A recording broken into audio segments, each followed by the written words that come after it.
नमस्कार मित्रांनो, तुम्हाला जर अजूनपर्यंत घरकुल मिळालं नसेल, तुम्ही ज्या गावामध्ये राहता परंतु अजूनपर्यंत तुमच्या नावाचं घरकुल आलेलं नसेल, तर हा व्हिडिओ तुमच्यासाठी आहे. कारण भारत सरकारने प्रत्येक घरकुल जो दारिद्र्य रेषेखालील आहे किंवा जो गरीब व्यक्ती आहे, त्यांना प्रत्येकांना घर मिळालं पाहिजे आणि प्रत्येकानं चांगल्या घरामध्ये राहता आलं पाहिजे. या दृष्टिकोनातून भारत सरकारने जे नवीन घरकुल योजना चालू केलेली आहे आणि ते घरकुल योजना प्रत्येकांना मिळायला पाहिजे असा सरकारचा दृष्टिकोन असतो. मात्र दरवर्षी काही प्रमाणात काही लक्षांक असतो घरकुलचा, त्याच्यामध्ये तुम्हाला नाव द्यायचे असतात. जे ग्रामसभा होते 15 ऑगस्ट 26 जानेवारी, त्या ग्रामसभेमध्ये तुम्हाला नाव द्यायचे असतात. आलेल्या लिस्टनुसार ग्रामसेवक आणि सरपंच किंवा ग्रामपंचायतची समिती असते, तो डप्र तयार करतात आणि ते त्या नावांची लिस्ट बनवून आराखडा तयार करून ते वरती बीडीओकडे त्याच्यावरती असं पद्धतीने ते पाठवलं जातं. त्याच्यानंतर त्याच्यानुसारच त्यांचं लक्षांकनुसार त्यांचं लिस्टवर नाव आलं जातं. आता मित्रांनो लक्षात घ्या, जर तुमचं अजूनपर्यंत लिस्टवर नाव आलं नसेल तर यासमोर तुम्हाला काय करायचं आहे आणि आता तुम्हाला आताच्या परिस्थितीत तुम्हाला काय करायचं आहे, तुम्हाला कोणकोणते डॉक्युमेंट्स लागतील जर तुम्हाला हा फॉर्म भरायचा असेल आणि हा फॉर्म कशा पद्धतीचा भरला जातो, हे संपूर्ण माहिती आपण या व्हिडिओमध्ये बघणार आहोत. नमस्कार, मी नितीन रामटेके, तुमचं निमो युट्यूब चॅनलमध्ये स्वागत आहे.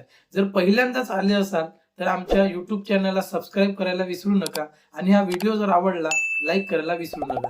आणि अशा पद्धतीचे तुम्हाला जर व्हिडिओ आवडत असतील आणि या व्हिडिओबद्दल किंवा या विषयाबद्दल तुम्हाला काही जरी वाटत असेल तरी तुम्ही आम्हाला कमेंट्स करू शकता, त्याच्यावर तुम्हाला उत्तर मिळेल. चला तर आपण बघूया तुम्हाला जे घरकुल योजना मिळण्यासाठी तुम्हाला काय काय करावं लागेल आणि त्याच्यासाठी काय काय डॉक्युमेंट्स लागेल आणि कशा पद्धतीचं फॉर्म तुम्हाला भरावं लागेल. चला तर मित्रांनो आपण जाणून घेऊ.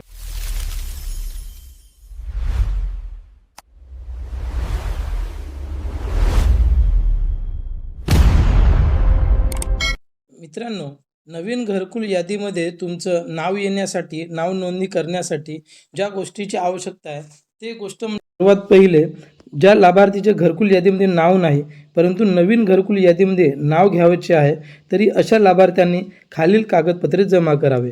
त्यासाठी सर्वात पहिले तुमच्या घराचा फोटो लागेल, त्याच्यानंतर तुमचं आधार कार्ड लागेल, त्याच्यानंतर तुमचे घर टॅक्स पावती लागेल, त्याच्यानंतर तुमचं राशन कार्ड लागेल.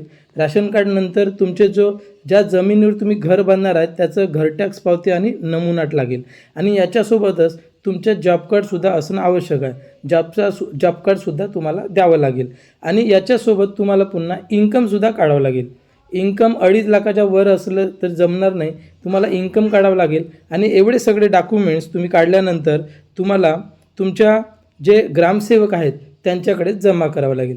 ग्रामसेवकाकडे जमा केल्यानंतर त्यांनी डप्रत बनवतात, डप्रत बनवून ते वरती पाठवतात. एवढे डॉक्युमेंट्स तुम्हाला झेरॉक्स मारून तुम्हाला सगळे एक फाईल बनवून तुम्ही त्यांच्याकडे देऊन द्या. आता अशा पद्धतीचे तुम्ही डॉक्युमेंट दिल्यानंतर ते फॉर्म भरतात आणि येतात. तुम्हाला जे प्रधानमंत्री आवास योजना आहे किंवा रमाई आवास योजना आहे किंवा शबरी आवास योजना आहे, याच्यामध्ये 2 ते 2.5 लाख रुपये त्याचं अनुदान मिळतं. प्रत्येक याच्या वेळेस वेगवेगळे असू शकतात, परंतु 2 लाख तुम्हाला ते मिळतातच कमीत कमी. त्या डॉक्युमेंटसोबत एक तुम्हाला अर्ज करायचा असतो, एक अर्ज द्यायचा असतो. तुम्हाला अर्ज दाखवतो अशा पद्धतीचा तो अर्ज आहे. जिल्हा ग्रामीण विकास यंत्रणा, जो जिल्ह्याचं नाव आहे आणि पंचायत समितीचं नाव आहे. इथे तुम्हाला विषय लिहून दिसत असेल, प्रधानमंत्री आवास योजनेअंतर्गत घरकुलाचा लाभ मिळण्याबाबत असा तो विषय आहे. अर्जदार ज्यांना कोणाला घरकुल पाहिजे त्यांचं नाव, त्यांचं राहणार आणि त्यांचा मोबाईल नंबर, संदर्भ टाकलेला आहे.